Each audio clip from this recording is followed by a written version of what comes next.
Chers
amis, bonsoir. Je viens vous saluer en ce mercredi soir, en espérant que votre journée a été bonne.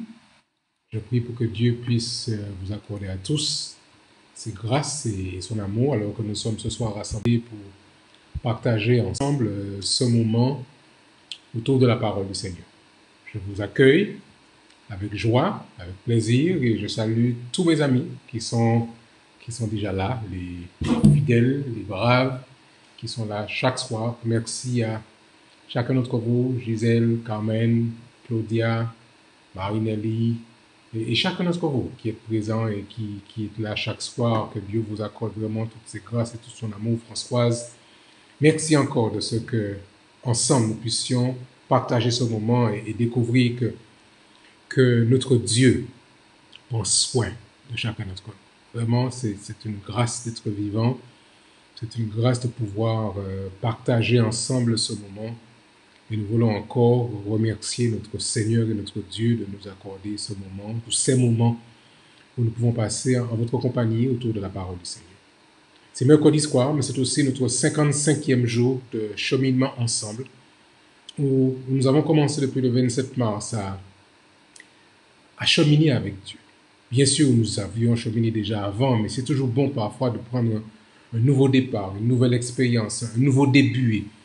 Et ces 100 jours nous donnent cette opportunité. Je suis vraiment reconnaissant à notre Dieu de ce qu'il nous accorde cette opportunité encore. Et je crois que nous commençons déjà à ressentir les bienfaits de ce que Dieu déverse sur son peuple, sur son Église, sur ses enfants.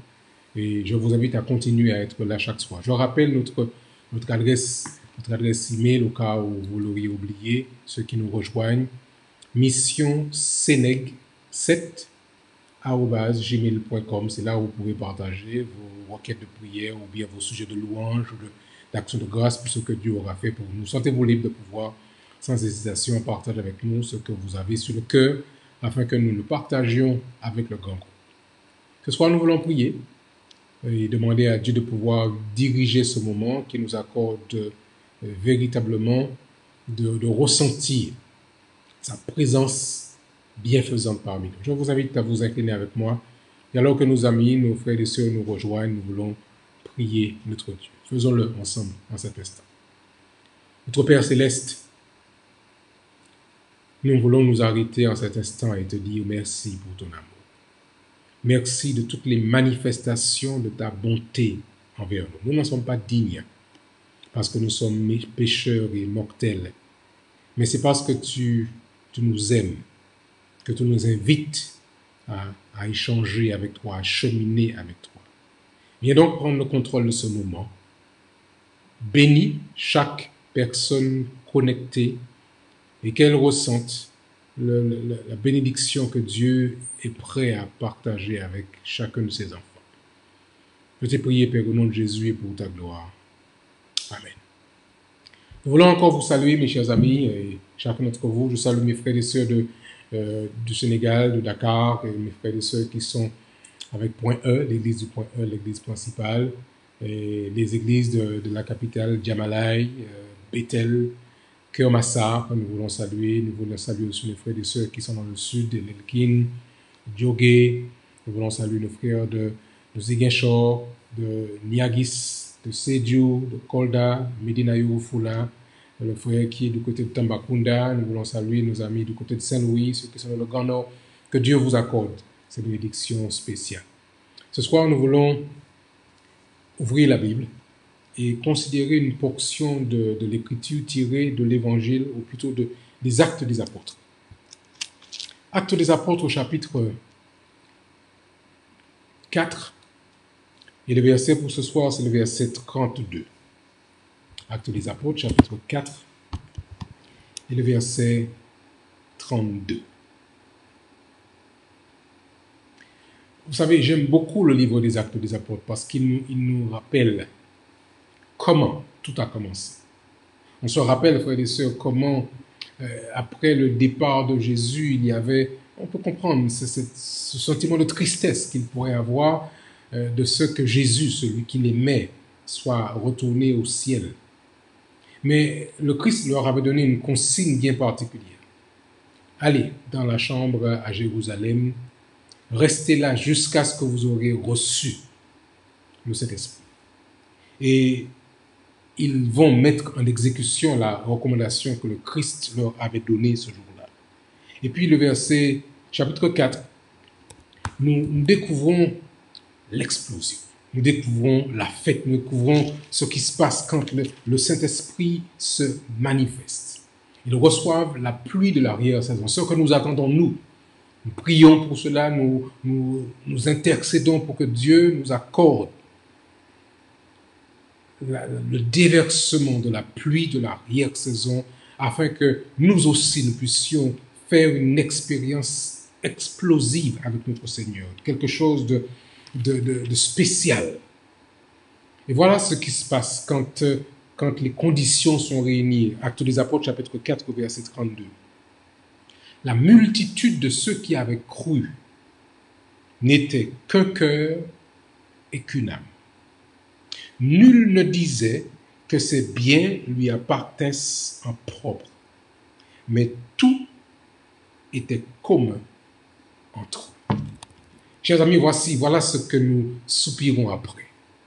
Nous souhaitons, nous voulons que Dieu se saisisse de nous, que toutes les dissensions, que toutes les oppositions soient mises de côté et que nous soyons prêts à recevoir le Saint-Esprit. Et depuis quelques jours, vous vous êtes bien rendu compte, après avoir prié pour le coronavirus, après avoir prié pour tous les éléments nécessaires, depuis quelque temps, nous avons entamé une nouvelle direction dans ces 100 jours de prière où nous voulons nous engager de manière concrète. Hier, nous sommes engagés vis-à-vis de nos familles, époux, épouses, parents, enfants, ceux qui nous sont chers, nos amis, nos frères. Mais ce soir, nous sommes invités à considérer l'Église, la communauté de foi. Et cette Église que nous découvrons ici dans le livre des Actes des Apôtres, on l'appelle souvent l'Église primitive, la première Église, qui est notre modèle. Ce que Dieu peut faire quand des hommes et des femmes parviennent à réaliser cette unité, à laisser Dieu les débarrasser de tout sentiment de rivalité, afin qu'ils se saisissent d'eux et que par son esprit, ils puissent embraser le territoire. Quand vous lisez le livre des Actes des Apôtres, chapitre 4 en particulier, on voit bien que quand ils ont été saisis par le Saint-Esprit, quelque chose d'extraordinaire s'est passé. Pierre se met à prêcher, puis les gens entendent l'évangile prêcher, chacun dans sa langue de manière miraculeuse. Et puis, l'évangile se répand dans toute la zone, dans tout le territoire, parce qu'ils sont remplis du Saint-Esprit, d'une puissance spéciale. La multitude de ceux qui entendent ce jour-là sont émus parce qu'ils se rendent compte que quelque chose est en train d'avoir lieu. Le verset 41 déclare, Acte 4, verset 41, « Quand ils eurent prié », vous écoutez cela, « Quand ils eurent prié, le lieu où ils étaient assemblés trembla.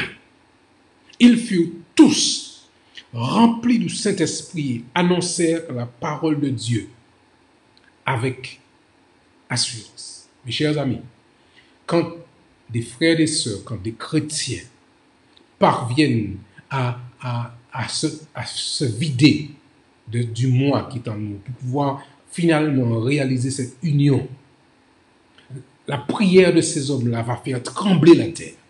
Et aujourd'hui, nous croyons que la terre a besoin de trembler sous l'action du Saint-Esprit par l'Église que nous représentons, vous et moi. Ce soir, nous voulons vraiment vous encourager à prier dans ce sens. Hélène White déclare dans le livre Conquérant Pacifique, où elle fait le commentaire justement du livre des Actes des Apôtres, ces paroles que j'aimerais partager avec vous et qui me paraissent vraiment intéressantes à souligner. Actes des Apôtres, je dis, que dit Conquérant Pacifique à la page 64. Un intérêt commun les dirigeait par l'Église primitive. Le succès du mandat qui leur était confié et la cupidité ne trouvaient plus aucune place dans leur vie. L'amour de leurs frères et de la cause qu'ils avaient épousée était plus grand que celui de l'argent et des biens matériels. Leurs œuvres attestaient le salut des âmes. Leurs œuvres, attestaient que le salut des âmes avait pour eux une bien plus grande valeur que toutes les richesses terrestres. Il en sera toujours ainsi lorsque l'Esprit de Dieu prendra possession d'une vie. Mes chers amis, il nous faut terminer l'œuvre. Il nous faut terminer la mission que Dieu nous a confiée. Notre destinée n'est pas cette terre. Donc tous les enrichissements actuels ne devraient pas être notre objectif principal. Il nous faut tout mettre dans la balance afin que nous puissions, grâce à la puissance de cet esprit, terminer l'œuvre de la proclamation de l'Évangile. Alors vous comprenez qu'il est important que maintenant l'Église revoie, révise sa manière de faire, que vous et moi, nous soyons prêts à nous examiner pour que Dieu nous fasse avancer un pas de plus. Il pourrait arriver que nous soyons parfois frustrés par notre Église locale. Et ça peut se comprendre, l'Église est faite d'hommes et de femmes comme nous, vous et moi, mortels, prompts à se tromper, prompts à pécher. Il pourrait donc arriver que nous soyons frustrés par l'Église locale, ou même par l'Église mondiale, qui aurait pris des décisions ou des orientations, des choix qui ne seraient pas les plus judicieux. Et pourtant, nous savons que l'Église est l'épouse du Christ. Pourtant, nous savons que le Seigneur a prévu par son Église de terminer l'action qu'il a commencée sur cette terre avant qu'il ne revienne. Si Jésus était si engagé envers son Église, malgré sa condition, ne devrions-nous pas non plus, à plus forte raison, être engagés dans l'action, dans le redressement, dans la relève de cette communauté de foi à laquelle vous et moi nous appartenons? Les premiers chrétiens étaient remplis de l'esprit et prêts à tout sacrifier pour l'Église. Tout sacrifier. Le texte nous dit, on le voit au verset 32, nul ne disait que ses biens lui appartiennent en propre, mais tout était commun entre eux. Ce qu'on appelle dans le grec le koinonia, cette communauté de foi qu'ils avaient mis en place. Nous aujourd'hui, pourquoi ne pas demander à Dieu de nous pardonner de toute attitude de pécheresse, de toute attitude d'égoïsme, toute attitude d'envie, afin que son épouse, l'Église, puisse être baptisée de son Saint-Esprit et recevoir la force pour rechercher l'unité et de vivre dans le sacrifice afin de soutenir et de bénir sa communauté locale et la communauté mondiale. C'est le moment, je crois, où chacun doit pouvoir s'examiner, comme nous nous sommes engagés envers Dieu, comme nous nous sommes engagés envers notre famille. L'heure maintenant est venue, chers amis, où les chrétiens fidèles et sincères veulent s'engager pour qu'au travers de son Église, l'Éternel réalise la mission telle qu'il l'avait promis. Nous voulons déjà louer Dieu pour ce qui se passe. En effet, grâce à ce mouvement qui se met en place, on sait qu'aujourd'hui des hommes en grand nombre se rassemblent pour prier, pour rechercher la puissance de Dieu. Nous voulons louer Dieu pour les 900 nouvelles églises implantées ces dernières années dans la division de nord-américaine. 900 nouvelles églises. Nous voulons aussi glorifier Dieu parce que dans la division sud-américaine, les demandes d'études bibliques ont été multipliées par 5 depuis le début de cette crise du coronavirus. Vous imaginez ça? Doubler, ou plutôt augmenter par 5, multiplier par 5 les demandes d'études bibliques. Ça veut dire que le monde a soif de découvrir la bonne nouvelle de Jésus. Maintenant, c'est à nous de pouvoir nous organiser en tant que frères et sœurs, en tant que communauté, pour pouvoir pousser dans cette direction. Ce soir, nous voulons prier en particulier pour les frères et sœurs du Gabon, en Afrique. Prions pour que ces membres aient le courage et la sagesse pour atteindre leurs concitoyens. Prions spécialement pour un groupe de Akanda qui essaie de s'occuper des personnes handicapées. Je voudrais que nous puissions prier pour ces frères et sœurs. J'aimerais aussi vous recommander ce soir, chers amis, une petite église que nous avons, peut-être que c'est la plus petite au Sénégal, sur l'île de Djogé. C'est une petite île avec une forte communauté du Ghana et de Nigériens, mais ils sont tous petits, ils ont une petite chapelle, mais ils sont de bon courage. Ils aimeraient tellement pouvoir reconditionner leur chapelle et ouvrir la porte plus grande afin que d'autres personnes se joignent à eux. Je voudrais vous recommander aussi la petite communauté de Djogé ce soir. Prions pour notre église locale, la vôtre, là où vous adorez. Et si vous n'avez pas une église locale, joignez-vous à une communauté tout près de chez vous qui est fidèle à la parole du Seigneur. Mais prions pour les besoins de votre église locale. Prions pour les besoins spirituels, les besoins physiques. Prions pour l'unité. Prions pour la guérison et pour qu'un engagement renouvelé soit vécu parmi tous les frères et sœurs. Que chacun apporte ses talents, sa contribution pour faire avancer la cause de Jésus-Christ. Nous voulons aussi vous recommander ce soir dans nos temps de prière l'Union haïtienne. Vous connaissez la situation du pays d'Haïti avec cette grande difficulté économique et financière, avec des gens dans une grande précarité. Et nous voulons prier justement pour ces frères là-bas, en Haïti, pour que Dieu bénisse le corps pastoral, les responsables d'église, que chaque communauté là où elles sont. Prions en particulier pour les zones qui sont des zones pratiquement de non-droit en Haïti, où il y a des bandes armées qui règnent. Prions pour que Dieu puisse restaurer un calme là encore dans ce pays, pour que la santé spirituelle, la santé physique, la santé financière en particulier soit accordée afin que nos frères puissent, dans des conditions convenables, prêcher l'évangile. Ce soir, je voudrais vraiment vous inviter à prier pour l'Église. C'est ça notre sujet de prière pour l'Église, la vôtre, la nôtre, l'Église mondiale. Et que Dieu puisse la bénir parce qu'elle en a besoin pour pouvoir passer ce cap et se préparer à recevoir la pluie de l'arrière-saison. Je voudrais vous inviter. Nous sommes mercredi soir et les églises sont fermées, ou beaucoup d'entre elles sont fermées.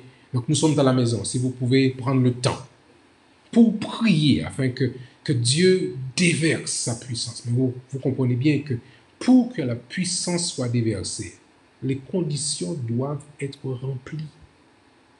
Les conflits, les zizanies, les déchirements doivent disparaître, on doit se réconcilier, se demander pardon et faire en sorte que nos communautés soient de vrais lieux de guérison, selon le plan de notre Seigneur et Sauveur Jésus-Christ. Alors je vous invite, mes chers amis, frères et sœurs, à prier avec moi afin que Dieu fasse pour nous ce que lui seul peut faire. Mettons-nous en position et prions, parlons à notre Seigneur et à notre Dieu. Père Céleste, nous sommes mercredi, c'est le jour traditionnel de la prière dans ton Église. Mais Seigneur, combien ton Église a besoin d'être réveillée, d'être secouée de son sommeil, afin que chaque chrétien, chaque membre reconnaisse que par lui, tu es prêt à bouleverser ce monde par l'évangile de Jésus-Christ. Seigneur, tu veux que par cette communauté, par ton Église, celle que tu t'es choisie pour la fin des temps. Que le monde entier sache que Jésus-Christ revient bientôt. Au Père, je te demande pardon pour nos erreurs commises dans le passé. Pardon, Seigneur, pour nos négligences. Pardon, Seigneur, pour nos luttes internes. Pardon, Seigneur, d'avoir pendant si longtemps fonctionné en vase clos, en étant tournés sur nous-mêmes, alors que tu nous invites à ouvrir les portes afin que les amis viennent nous rejoindre. Pardon, Seigneur, parce que notre Église n'a pas été connue comme une Église remplie d'amour. Nous avons d'autres éléments qui nous connaissent sur la loi, sur le sabbat.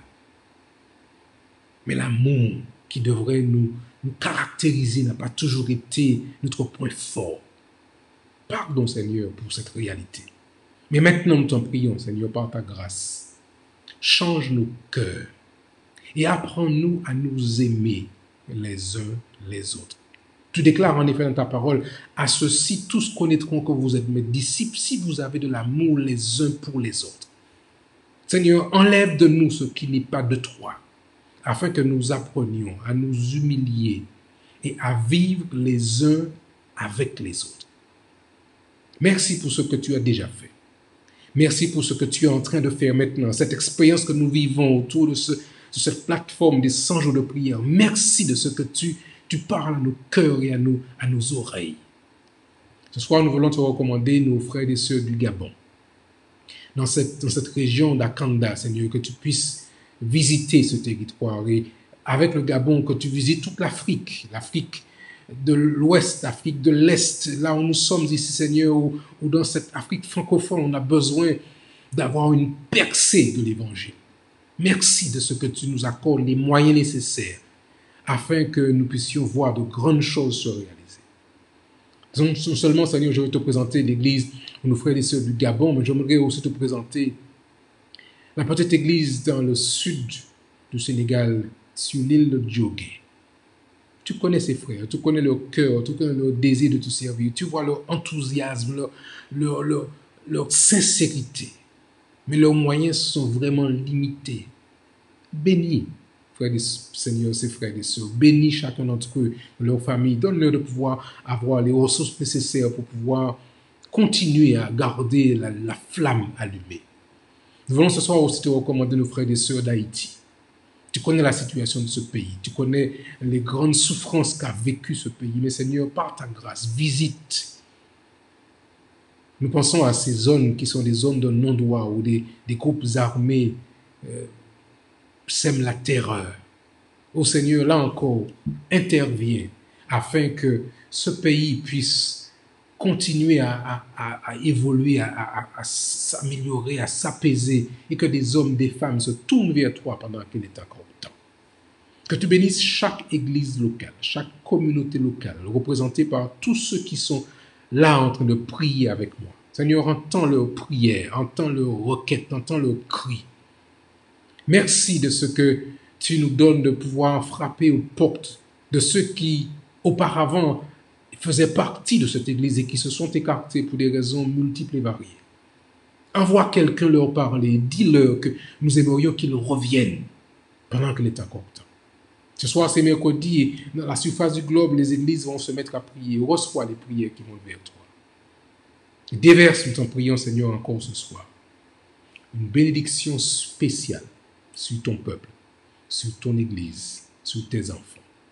Je t'ai prié, Seigneur, humblement, du fond du cœur, au nom de Jésus, et pour ta gloire. Amen. Mes chers amis, nous voulons encore vous remercier d'avoir accepté de passer ce moment avec nous. Je voudrais vous inviter à continuer à rester fidèles dans la prière. Continuez à prier pour nos frères et sœurs malades, ceux qui sont affectés par le coronavirus, que Dieu continue à les restaurer. Mais nous allons nous retrouver selon la volonté du Seigneur demain soir. Notre rendez-vous, c'est ce même lieu, vous le connaissez. Nous serons notre 56e jour. Ce soir, nous finissons le 55e jour. Mais que Dieu vous accorde sa grâce, qu'il vous accompagne, qu'il soit avec chacun d'entre vous, qu'il veille sur vous. Bonsoir à chacun.